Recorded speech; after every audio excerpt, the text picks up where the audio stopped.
Abraham is, in many ways, a foundational contributor to Western cultural tradition, as well as being central to the storyline of the biblical text. In our series on foundations of Western culture, we began by looking at the background and calling of this verifiable historical figure. Any information drawn from the Bible is now largely scorned in the secular community. But to understand the roots of our modern Western society, its history, its ethical and moral principles, the content of the biblical text needs to be known. Stay tuned as we continue the story of Abraham and his children. This account has much to teach us about our past and even more about our future.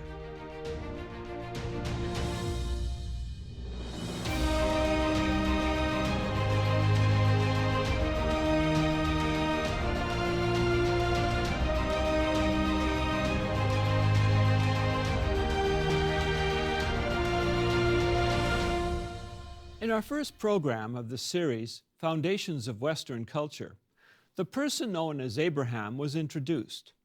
We saw that he and his father Terah were called out of a city referred to as Ur of the Chaldees, and then traveled south to Haran. The 7th chapter of the book of Acts tells us Abram, as he was then called, remained in Haran until Terah died. At that point, Abram, his wife Sarai, and nephew Lot, along with a large household, left at God's command to relocate several hundred miles south in what was then the land of Canaan, which was inhabited by the descendants of Noah's grandson by that name. Not long after they arrived in Canaan, the land was struck with a series of crop failures and resultant famine. To preserve their lives, the group traveled south and west to Egypt, where there was food. Because of her beauty, Abram's wife was taken into Pharaoh's household. In a forerunner of the Exodus from Egypt 4 centuries later, God sent plagues upon the house of Pharaoh to protect Sarai, and she was released unharmed.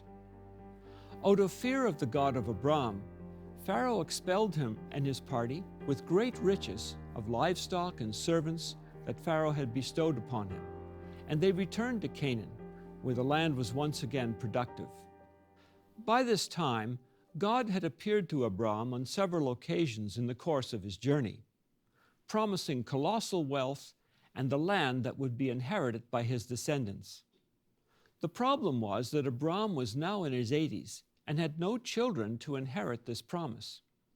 Desperately wanting a child, Sarai encouraged Abram to take her Egyptian servant Hagar as a concubine and have a child for her through Hagar. Abram was 85 years old. So Sarai said to Abram, "See now, the Lord has restrained me from bearing children.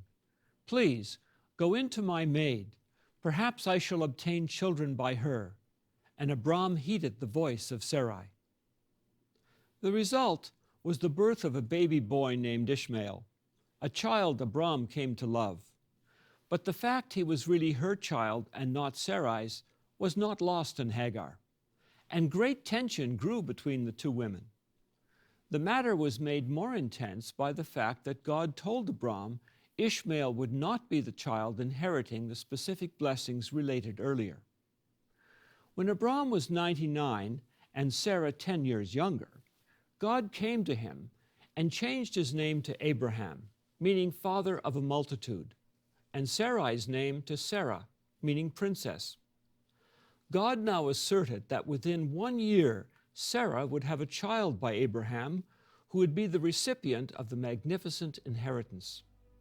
Despite the fact that Abraham knew producing an offspring was biologically impossible at their advanced age, he believed God's promise. Earlier, when Abram and Lot had separated ways, Lot had chosen to move to the rich grazing lands in the southern Jordan Valley. The populous area included 5 cities, 2 of which were Sodom and Gomorrah. With business acumen, Lot appreciated this ready market for the wool, meat, milk, and hides he produced. He settled in the region even though its population was living in total opposition to God, as we read in Genesis 13:13.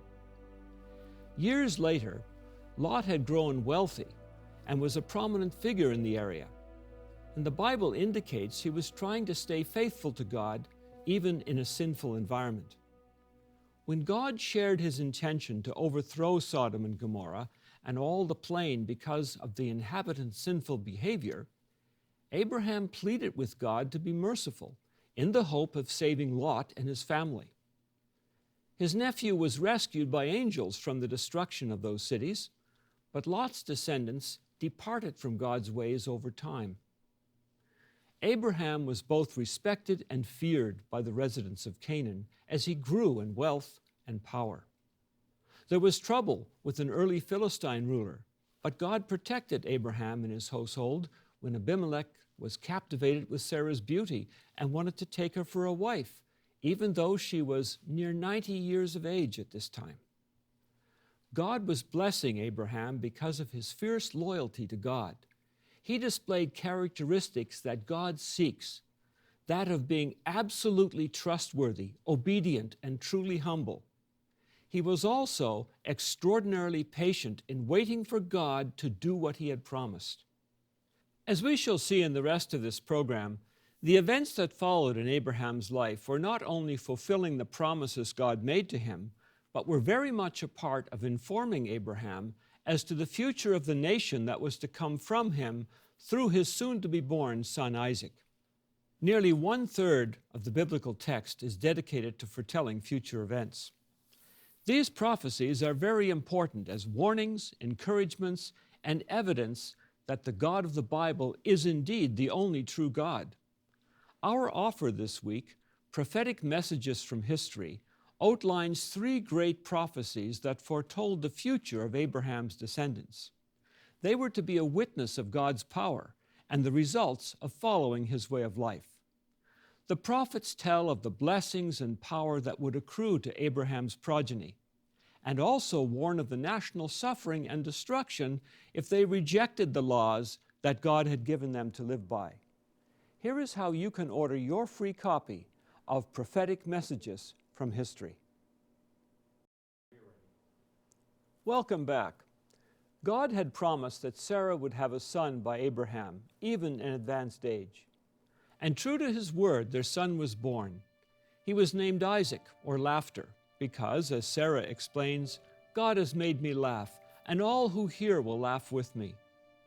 Now Abraham loved both of his sons, Isaac and Ishmael. But Sarah witnessed Ishmael ridiculing Isaac at one point after they were older. So Sarah requested that Hagar and Ishmael be sent away. Abraham was strongly opposed to this idea. And the matter was very displeasing in Abraham's sight because of his son. But God said to Abraham, "Do not let it be displeasing in your sight because of the lad or because of your bondwoman. Whatever Sarah has said to you, listen to her voice, for in Isaac your seed shall be called. Yet I will also make a nation of the son of the bondwoman, because he is your seed." Abraham again, even though he deeply loved Ishmael, simply obeyed God without question. God promised Abraham that he would look after Hagar and Ishmael, and Abraham accepted that as fact, which of course was the right thing to do. One thing to note in the story of Abraham is that he was not a Bedouin. He was a Chaldean, and he was dressed as a Chaldean. He was a very wealthy and powerful man. By this time, his household would have had thousands of staff. As we saw at the time Abraham defeated the 5 kings that attacked Sodom, he had his own private army. Even the surrounding peoples, while they respected Abraham, also feared his power and wealth. An example is given when the king of the Philistines sought a treaty with him. And it came to pass at that time that Abimelech and Phicol, the commander of his army, spoke to Abraham, saying, "God is with you in all that you do. Now therefore, swear to me by God that you will not deal falsely with me, with my offspring, or with my posterity, but that according to the kindness that I have done to you, you will do to me and to the land in which you have dwelt." Thus they made a covenant at Beersheba. So Abimelech rose with Phicol, the commander of his army, and they returned to the land of the Philistines. Too often, Bible storybooks and Hollywood films give the impression that Abraham and later his descendants were poor shepherds throughout their generations. Rather, they were often wealthy, educated, technically skilled, and powerful at different stages of their history, unless they were being disobedient and suffering the consequences. We'll discuss more about that later. Likely, the most remembered and traumatic incident in the life of Isaac, and also that of Abraham, occurred when God gave Abraham an unexpected and seemingly out-of-character command. Now it came to pass after these things that God tested Abraham and said to him, "Abraham," and he said, "Here I am." Then he said, "Take now your son, your only son Isaac, whom you love, and go to the land of Moriah and offer him there as a burnt offering on one of the mountains of which I shall tell you." The horror that must have come over Abraham when he heard these words would have been indescribable. He would have known from God's laws that human sacrifice was an abomination to God. Yet in the next verse, we simply read of Abraham's compliance. So Abraham rose early in the morning and saddled his donkey and took 2 of his young men with him and Isaac his son. And he split the wood for the burnt offering and arose and went to the place of which God had told him. Why would Abraham comply with such a command? The book of Hebrews gives us an answer to this. By faith, Abraham, when he was tested, offered up Isaac, and he who had received the promises offered up his only begotten son, of whom it was said, "In Isaac your seed shall be called," concluding that God was able to raise him up even from the dead, from which he also received him in a figurative sense. Abraham believed God when he had told him he would have a multitude of descendants through Isaac. Therefore, Abraham reasoned that if he obeyed God, this God would immediately raise Isaac up again to continue the promise. Isaac was not made aware of the matter until the very end. Abraham must have explained it to him at that time. The 2 were alone, and Isaac, seeing he had carried the wood for the offering, which would have been between 50 and 100 pounds, was not a small child. He was a strong young man. Josephus suggests he was 25. Other writers estimate his age between 22 and 36. The point is that Abraham, at over 120 years of age, would have struggled if Isaac had resisted, but he apparently did not. So Abraham took the wood of the burnt offering and laid it on his son Isaac, and he took the fire in his hand and a knife, and the 2 of them went together. But Isaac spoke to Abraham his father and said, "My father." And he said, "Here I am, my son." And then he said, "Look, the fire and the wood, but where is the lamb for the burnt offering?" And Abraham said, "My son, God will provide for himself the lamb for the burnt offering." So the 2 of them went together. Then they came to the place of which God had told them. And Abraham built an altar there and placed the wood in order. And he bound Isaac his son and laid him on the altar, upon the wood.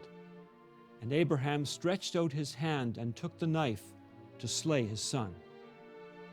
God saw the heart of Abraham, and to an extent the heart of Isaac, and he was moved deeply at the loyalty he witnessed. But the angel of the Lord called to him from heaven and said, "Abraham, Abraham." And so he said, "Here I am." And he said, "Do not lay your hand on the lad or do anything to him. For now I know that you fear God, since you have not withheld your son, your only son, from me." Then Abraham lifted his eyes and looked, and there behind him was a ram caught in a thicket by its horns. So Abraham went and took the ram and offered it up for a burnt offering instead of his son. God then made one of the most profound promises in all of Scripture, and he pronounced an unconditional blessing on Abraham and his descendants, and by extension, one that will eventually benefit all humanity. Then the angel of the Lord called to Abraham a second time out of heaven and said, "By myself I have sworn, says the Lord, because you have done this thing and have not withheld your son, your only son, blessing I will bless you, and multiplying I will multiply your descendants as the stars of heaven and as the sand which is on the seashore. And your descendants shall possess the gates of their enemies. In your seed all the nations of the earth shall be blessed, because you have obeyed my voice. The story of this event is, in a very small way, a mirror of God's love for mankind. God saw in Abraham a heart very much like his own. Many have compared Isaac's willingness, once he was aware of what was happening, to the willingness of Jesus to die as payment for the sins of all humanity, to prevent mankind's permanent death. In the book of Luke, we notice Christ saying, "Father, if it is your will, take this cup away from me. Nevertheless, not my will, but yours be done." God now knew without a doubt that he could trust Abraham and even Isaac with the work he wanted to achieve through them. Despite all of their wealth and physical influence in the world, God was always first. Thus, God could use them just as he can use us for good if we do the same. The Bible is full of messages to humanity in its stories, but especially in its prophecies. We have reviewed the incredible story of Abraham's act of faith, resulting in total obedience to God. God vowed to use Abraham and his family as a witness to the world, and would enable them to have the numbers, the physical capacity, and the wealth to perform that witness. The story suddenly turns to Abraham's desire to ensure Isaac had a wife from among his own people. He learned that his brother Nahor had an enlarged family with children and grandchildren. About this time, Sarah, his beloved wife, died at age 127. Abraham was 137 when Sarah died, and Isaac would have been 37 years old. The lords of the Hittites felt honored to sell to Abraham a burial place for Sarah, which eventually also served for himself and other family members. Abraham was greatly respected. "Hear us, my lord. You are a mighty prince among us. Bury your dead in the choicest of our burial places. None of us will withhold from you his burial place, that you may bury your dead." Abraham now sent his most trusted servant, his chief of staff, to go to Haran, to the land of Abraham's family, to take a wife for Isaac. "And I will make you swear by the Lord, the God of heaven and the God of the earth, that you will not take a wife for my son from the daughters of the Canaanites among whom I dwell. But you shall go to my country and to my family and take a wife for my son Isaac." Abraham sent the head of his household back north to the area of Haran, just south of his homeland of Ur, as indicated in Genesis 11:28, where his relatives were still living. The story is found in Genesis 24 and shows how God intervened and answered the servant's prayers, revealing God's choice of Rebekah, the daughter of Abraham's nephew Bethuel. Surely the family was overjoyed to hear from Abraham, and were obviously stunned by the wealth with which Abraham had been blessed. The servant gave the young lady gold bracelets that today would be worth about $14,000, plus many gifts. Rebekah was asked if she consented to leave and become Isaac's wife, which she did. Then God inspired Rebekah's family to utter a blessing which compares remarkably well to the blessing God had earlier spoken to Abraham. "And they blessed Rebekah and said to her, 'Our sister, may you become the mother of thousands of 10,000s, and may your descendants possess the gates of those who hate them.'" Here again is a promise of tremendous wealth, territory, influence, and power that would fall upon the descendants of Abraham and Isaac. We are told that Isaac married Rebekah when he was 40 years old. There is a brief account of another wife that Abraham took, possibly before or perhaps after Sarah's death. But all of the children Abraham had by Keturah and the other concubines he sent away from Isaac, all with generous gifts. But Abraham gave gifts to the sons of the concubines which Abraham had, and while he was still living, he sent them eastward, away from Isaac his son, to the country of the east. We are told that Abraham died at an age of 175 and was buried by his two sons, Isaac and Ishmael. Isaac took over the management of the huge economic operation Abraham had in sheep and cattle, and which likely, because of the number of camels referenced, also involved participation in trade along established routes. The biblical text goes on to tell us that Isaac and Rebekah eventually, with God's help, had two sons, twins. Although they were from the same parents, they could not have been more different. The ancestors of two different peoples were developed within Rebekah, as they were born when Isaac was 60 years of age. But the children struggled together within her, and she said, "If all is well, why am I like this?"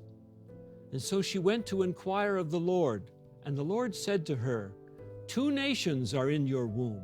Two peoples shall be separated from your body. One people shall be stronger than the other, and the older shall serve the younger." So when her days were fulfilled for her to give birth, indeed there were twins in her womb. And the first came out red. He was like a hairy garment all over, and so they called his name Esau. Afterward his brother came out, and his hand took a hold of Esau's heel, so his name was called Jacob. Isaac was 60 years old when she bore them. Esau, of course, means hairy, a description of the boy, while Jacob means heel grabber, or one who supplants. Both Esau and Jacob, as young men, would be what we might call today difficult children. They were opposites from the beginning. Esau was a hard-working, strong individual who loved the outdoors.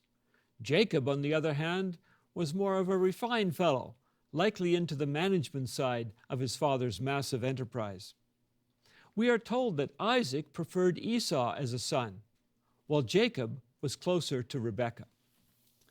While Isaac was a man of great faith, as was his father, his life was not without contention and trial. Yet God did appear to him and encouraged him. "Dwell in this land, and I will be with you and bless you. For to you and your descendants I give all these lands, and I will perform the oath which I swore to Abraham your father, and I will make your descendants multiply as the stars of heaven. I will give to your descendants all these lands, and in your seed all the nations of the earth shall be blessed, because Abraham obeyed my voice and kept my charge, my commandments, my statutes, and my laws." Abraham had taught Isaac well. He had put God first above all else, and was, according to God's testimony of him, a careful keeper of God's holy laws and statutes. In a future program in this series, we will continue looking at the lives of Isaac and Jacob to see how they were instrumental in God preparing a people for his purpose, and to foretell the destiny of their descendants. To unravel the mysteries of these prophecies given to Abraham, please write or call or go online to receive our free offer, Prophetic Messages from History. It will explain Jeremiah's strange commission, Ezekiel's warning, and the mysterious Stone of Destiny. Join us again next week when Gerald Weston, Michael Haycoop, and I will bring you more about today's world and the truth of tomorrow's world.